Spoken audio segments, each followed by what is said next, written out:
নমস্কার বন্ধুরা, আবার একটি নতুন একটা ভিডিও নিয়ে আপনাদের কাছে চলে এলাম। তো ভিডিওটি পুরো দেখার অনুরোধ রইল। যদি ভালো লাগে তাহলে লাইক কমেন্ট শেয়ার করবেন। চলো ভিডিওটি স্টার্ট করি। প্রথমে আমি এখানে কড়াইতে তেল নিয়ে নিয়েছি। তেলটা গরম হলে আমি এখানে ছোট ছোট করে পনির এইভাবে চৌকো আকৃতি কেটে রেখেছিলাম এখানে আমি দিয়ে দিব। এখানে আমি 100 গ্রামের মতন পনির নিয়েছি রান্না করার জন্য। তোমরা চাইলে বেশি কম নিতেই পারো। তো এখানে আমি অর্ধেক পনির দিয়ে তেলটাকে গরম করে আমি পনির এখানে দিয়ে দিয়েছি। এবারে হালকা নিচে পনিরগুলো লেগে লেগে আমি নেড়ে দিব, না হলে ভেঙে যাবে। তো এখানে আমি পনিরগুলোকে এভাবে নেড়ে নিয়েছি। এবারে লাল লাল হয়ে গেছে, এবারে বের করে নিব। তারপরে আবার একটা পেঁয়াজ আমি সেমভাবে দিয়ে দিয়েছি। এবারে আবার 1 মিনিটের মতন রেখে তারপরে দেখো লাল লাল হয়ে গেছে। এবারে আবার নাড়াচাড়া করে নিব। তারপরে সেমভাবে লাল হয়ে গেলে আমি পনিরটাকে কেড়ে আনবো। তো দেখো এখানে এরকম করে ভেজে আনতে হবে, না হলে পনির কাঁচা রান্না করলেও হয়।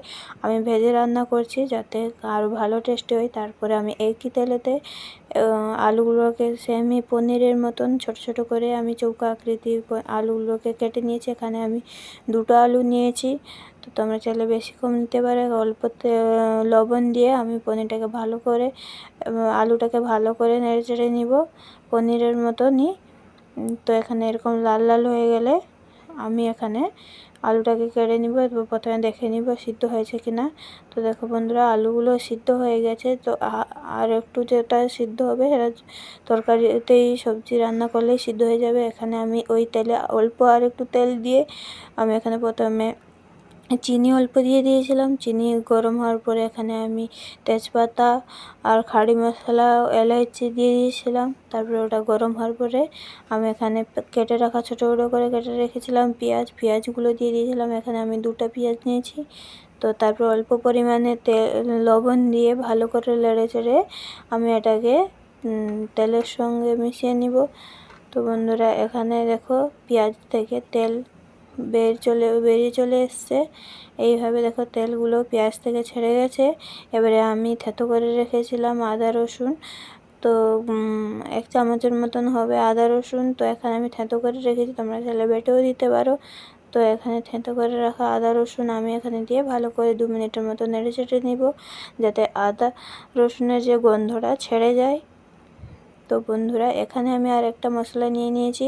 দেখো আমি এখানে কি নিয়েছি। এখানে ধনে গুঁড়া নিয়েছি, তারপরে মিট মশলা নিয়েছি, হলুদ নিয়েছি আর শুকনো লঙ্কা গুঁড়া নিয়েছি। তারপর অল্প পরিমাণে জল দিয়ে ভালো করে চামচের সাহায্যে আমি ভালো করে নেড়ে চেড়ে নিব, যাতে সব মিশ্রণগুলো মিশে যায় একসঙ্গে। তারপরে আমি ওই পেঁয়াজের সঙ্গে আমি এটাকে মশলার সঙ্গে এটা আমি ঢালে দিব, কারণ এই সময় মশলাগুলো দিলে তরকারির কালারগুলো একটু আলাদা রকমের আসে।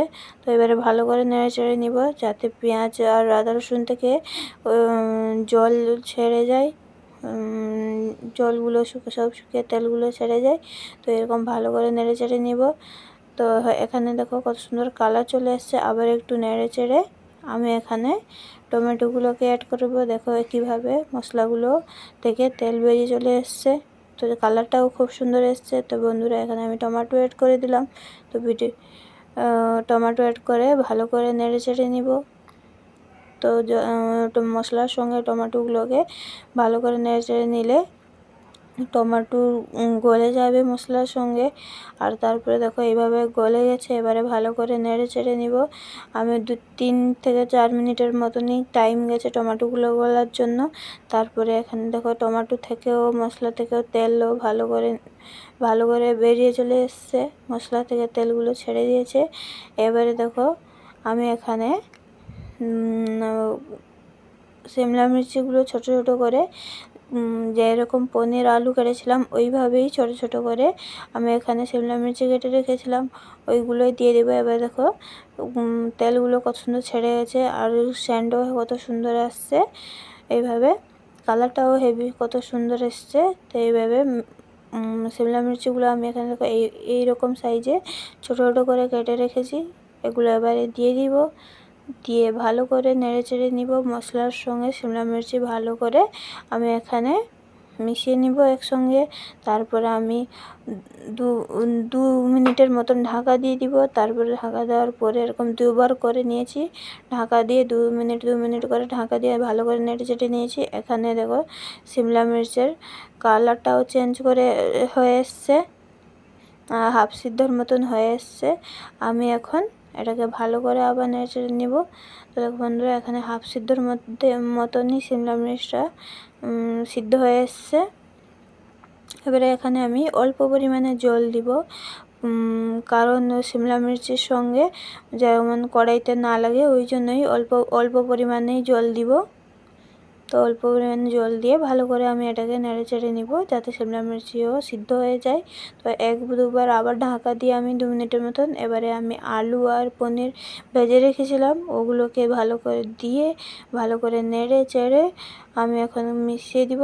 তারপরে আবার আমি 2 মিনিট করে 2-3বারের মতো ঢাকা দিয়ে দেবো, কারণ এখানে বেশি সিদ্ধ করার দরকার নেই। কারণ আগের থেকে পনির আর আলু আমি ভেজে রেখেছিলাম, আলুটা সিদ্ধ হয়ে গেছিলো। তো তাই সেই জন্য আমি এখানে 2-3বার ভালো করে নেড়ে চেড়ে নিব, যাতে মশলাগুলো ওর ভিতরে চলে যায়। তারপরে আমি অল্প পরিমাণে এখানে জল দিয়ে দেবো। তোমরা চাইলে এমনিও এইরকমও খেতে পারো বা জল দিয়েও খেতে পারো। তো আমি অল্প পরিমাণে জল দিয়ে দিয়েছি, হাফ বাটির মতন জল দিয়ে দিয়েছি এখানে। দিয়ে আমি এটাকে 2-3 মিনিট আমি এটা গরম হতে ফুটতে রেখে দিব ঢাকা দিয়ে। তারপরে 3 মিনিট পর দেখো কত সুন্দর হয়ে গেছে, জলটাও ততটা নেই, জলটাও শুকিয়ে এসছে। এবারে আবার আমি এর উপরে বন্ধুরা ধনেপাতা কেটে ছোটো ছোটো করে কুচি করে ধনেপাতা রেখেছিলাম, আর ধনেপাতাগুলো এবারে আমি ধনেপাতাগুলো দিয়ে ভালো ঢাকা দিয়ে দিব 5 মিনিটের পরে। তারপরে আবার 5 মিনিটের পরে আমি ঢাকাটাকে খুলে দেখো কত সুন্দর এর থেকে জলটাকে টেনে নিয়েছে সবজি। তো বন্ধুরা, ভিডিওটি ভালো লাগলে আর একবার রান্না করে দেখো। তো বন্ধুরা, এটাকে আমি রুটির সঙ্গে সার্ভ করবো, তোমরা চাইলে ভাতের সঙ্গেও সার্ভ করতে পারো। তো ভিডিওটি যদি ভালো লাগে তাহলে একটা লাইক কমেন্ট শেয়ার করো, আর ইউটিউব থেকে দেখলে সাবস্ক্রাইব করার অনুরোধ রইল। তো আজকে পর্যন্ত বাই বাই, ধন্যবাদ, আবার দেখা হবে পরবর্তী ভিডিওতে।